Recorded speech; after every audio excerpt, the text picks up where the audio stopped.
वर्तमान में जो प्रधान हैं, पूर्व प्रधान और अपने पार्टी के यहाँ पर सभी मंडल अध्यक्ष, सभी कार्यकर्ता साथियों में सबका नाम लूँगा तो थोड़ा समय हो जाएगा। तो इस वजह से यहाँ पर जितने, इसके अलावा भी जितने सब लोग यहाँ पर गणमान्य लोग बैठे हुए हैं, मैं आप सब लोगों का आपने स्वागत किया, मेरा अभिनंदन किया और मैं आप सब लोगों का बहुत बहुत आभारी हूँ। और आज मैं ये कहना चाहता हूँ कि साथियों, जब से केंद्र में माननीय नरेंद्र मोदी जी की अध्यक्षता में ये सरकार बनी है, नरेंद्र मोदी जी प्रधानमंत्री बने हैं 2014 में, तब से ये सरकार और 2017 से माननीय योगी आदित्यनाथ जी के मुख्यमंत्री काल में के नेतृत्व में ये सरकार बनी है। तब से ये दोनों सरकारें ये सबका साथ सबका विकास का नारा लेकर के और विशेष रूप से जो गरीब और पिछड़ा समाज है, दलित समाज है, अनुसूचित समाज है, उसके जितने अंग हैं सब उनके लिए उत्थान के लिए, विकास के लिए ये काम ये कर रहे थे। आपने ये देखा जब माननीय मोदी जी प्रधानमंत्री बने थे तो उस समय ये सबको मालूम है, लेकिन मैं थोड़ा सूक्ष्म में बताऊंगा।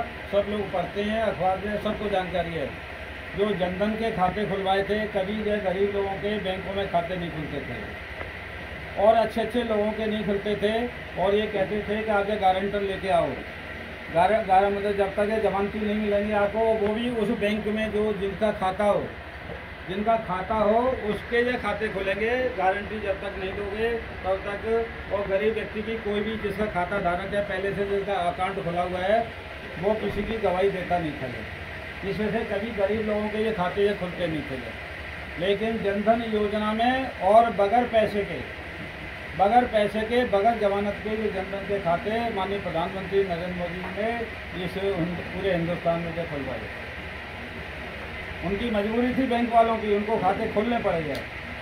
उसके बाद में आपने देखा कि ये गरीबों के पास ये घर नहीं थे।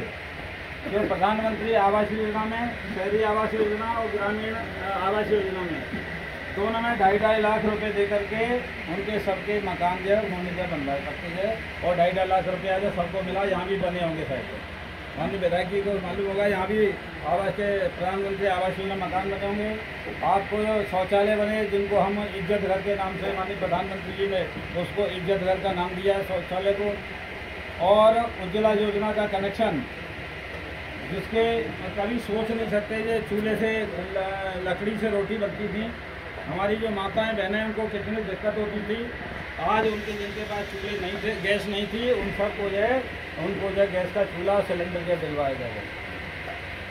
आयुष्मान योजना सबको मालूम है कि जैसे किसी व्यक्ति को पहले कोई कैंसर, दिल की बीमारी या गुर्दे की बीमारी हो जाती थी तो वो इलाज करा नहीं पाता था। अगर किसी को हार्ट अटैक हो गया, छल्ले पड़ने हैं, ऑपरेशन होना है तो लाख, 1.5 लाख, 2 लाख लगते थे उस समय, तो ये किसी के पास पैदा नहीं होता था। तो प्रधानमंत्री ने ये आयुष्मान योजना जो लागू की और जिसके पास कार्ड बने हुए आयुष्मान योजना के, अगर उनको घर परिवार में कोई बीमारी हुई है तो किसी भी नर्सिंग होम में चिन्हित है, आप वहाँ जाएंगे, आप इलाज कराएंगे और इलाज कराने खाली हाथ जाइए, कोई पैसा ले जाने की जरूरत नहीं। जितने वहाँ पे टेस्ट होने थे, टेस्ट और जितनी दवाइयाँ और जितना पलंग का, नर्सिंग होम का खर्चा सब काट करके पूछ के आओ कि भैया हमारा कितना पैसा और रह गया, 5 लाख में से हमारा कितना कटा है वो बता दो। कभी आगे अगर कोई समस्या आएगी तो हम दोबारा आकर के इलाज इसका कराएंगे। तो ये 5 लाख का जो बीमा है, ये आयुष्मान योजना पहले भी सरकारें कर सकती थी, ये सरकारें रहीं, लेकिन किसी सरकार ने ये काम नहीं किया। उसके बाद में जो योजना अभी लॉकडाउन का पीरियड हुआ है, लॉकडाउन के पीरियड में जैसे ये पता चला, ये सबको मालूम है कि ये बीमारी चाइना से कोई गरीब आदमी लेकर के नहीं आया। बड़े बड़े पैसे वाले और विशेष रूप से जो तबलीगी समाज के जो लोग थे, सब लोगों को मालूम है किसको, तो ये लोग जो गए हिंदुस्तान के अंदर तो ये बीमारी को जब पूरे देश के अंदर फैला दिया। ये सबको मालूम है कि ये भयंकर बीमारी है और इसका बचाव भी यही है कि सोशल डिस्टेंसिंग और आपका मास्क, ये 2 बचाव के ऐसा कर लोगे वही इसका इलाज है। और एक बार इसकी चपेट में आ गया तो यह फिर राम भरोसे होता, बच भी सकता है और नहीं भी बच सकता। लेकिन प्रधानमंत्री ने सही टाइम पर जो एक जनता कर्फ्यू लगाया था 22 फरवरी को, आपको याद होगा, 1 दिन का लगाया था, और उसके बाद में भाई मास्क लगाया। ये कपड़ा बन गया। तो उसके बाद में ये निरंतर 4 फेजेज में 4 बार में ये लॉकडाउन का पीरियड 3 महीने ये चला गया। और 3 महीने के पीरियड में जो हमारे गरीब भाई हैं, दलित भाई हैं, जो बेसहारा हैं, पिछड़े वर्ग के लोग हैं, जो मजदूरी करते थे, उनको ये खाने पीने की समस्या पैदा हुई। तो केंद्र सरकार ने, प्रदेश सरकार ने, अपने उत्तर प्रदेश के यशस्वी मुख्यमंत्री माननीय योगी आदित्यनाथ जी ने ये लोगों के घर घर पे राशन की जो किट जो सब कुछ पहुँचाई है। देहात के अंदर शायद ज़्यादा नहीं रहा होगा इसका इफेक्ट कोरोना का, लेकिन शहर के अंदर ये इसका बहुत ज़्यादा प्रभाव पूरे हिंदुस्तान में रहा। आज भी तो कम से कम 10,000 5,000 केस रोज़ाना ये मिल रहे हैं।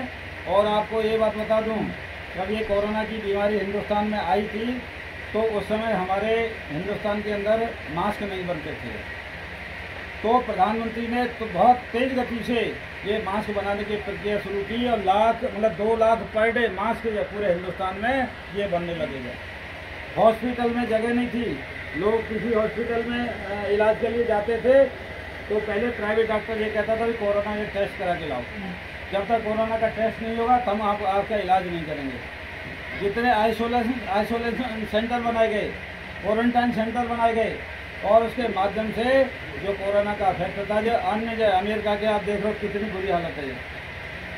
चाइना के अंदर तो जो कितना वहीं से शुरुआत हुई है, कितने लोग मरे हैं वहाँ पर, लेकिन मोदी जी ने सही टाइम पर ये लॉकडाउन जो लगा करके देश की जनता के उनको जो काफ़ी बचा लिया है। लेकिन आज मैं कहता हूँ 1 मई से जब से लॉकडाउन जो खुला है, हम सब लोगों को ये देखना चाहिए कि ये शहर के अंदर हम लोग जाते हैं तो आप कोई भी सामान खरीदने जाते हैं, घर से बाहर निकल के जाते हैं तो मास्क का आप ये जरूरत होता है। मैंने देखा है शहर के अंदर बहुत सारे, अभी मैं निकल के आ रहा था, एक गांव पड़ा था बीच में जहाँ आम की मंडी लगती है, पता नहीं कौन सा गांव था ये। आम की मंडी में कोई भी वहाँ पे कम से कम 2,000-2,500 लोग होंगे, जगह जगह वो साइकिल पर और ये हाँ चौराया, वहाँ पर एक भी व्यक्ति के मास्क नहीं था। अगर वो लोग अपनी चिंता नहीं कर रहे हैं तो प्रधानमंत्री या जो मुख्यमंत्री या आप लोग ये क्या कर लेंगे? भाई सरकार अगर ये कहती है, मतलब कहती है तो मास्क नहीं पहने हो, तुम्हारा चालान कर रहे हैं या डंडे मार रहे हैं, तो आप कहेंगे विधायक जी हमको डंडा मार दिया, आप ये सम्मानित व्यक्ति हैं, बोले हिसाब से अगर जरा भी कुछ कह देंगे तो आपको बुरा लगेगा। तो इस वजह से हमको कोरोना से बचना है तो हमें स्वयं पालन करना है, लेकिन लोग आजकल पालन नहीं कर रहे हैं। तो इस वजह से ये हमको सावधानी बरतनी है। और इस लॉकडाउन के पीरियड में जितनी मदद सरकार ने की है, हमारे उत्तर प्रदेश के बहुत सारे लोग ये अन्य प्रदेशों में उसके लिए गए थे, मजदूरी के लिए गए थे, दिल्ली गए थे, राजस्थान गए थे, मध्य प्रदेश गए थे, बॉम्बे गए थे। अब जब उनके पास खाने पीने की समस्या जब पैदा हुई तो वह फिर अपने घर या लौटने लगे कि उनके पास पैसा नहीं है। जहाँ किराए पे रहते थे, किराए को देने का पैसा नहीं, घर उन्होंने मकान मालिकों ने किराए पैसे निकालना शुरू कर दिया है। तो जब वो पैदल लोग चले, उनके बच्चे आपने टीवी पे देखे होंगे, कितने देखे हैं, कितने बच्चे ये कंधे पे बैठा हुआ है, यहाँ बैठा हुआ है, पत्नी चल रही है, सामान लाता हुआ है सिर पर, जितने श्रमिक थे।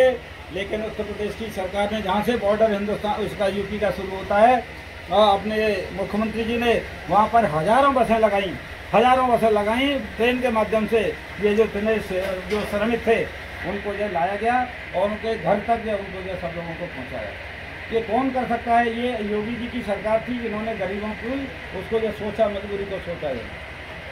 तो इस वजह से मैं आपको बताना चाहता हूँ कि जितने हमें यहाँ जो अपने अनुसूचित समाज के लोग यहाँ पे बैठे होंगे, बसपा को छोड़ करके बहुत सारे लोग आए हैं। आज इनके जो गांव में, ये अखिलेश गौतम जी के गांव में मैं गया था, वहाँ भी मैंने ये बात कही थी। आज यहाँ भी कहता हूँ कि ये दलित समाज है, अनुसूचित समाज है, ये 2 चीज़ का भूखा है, एक अपना सम्मान, समाज का सम्मान, और एक बाबा साहब, परम पूज्य बाबा साहब भीमराव अम्बेडकर जी का।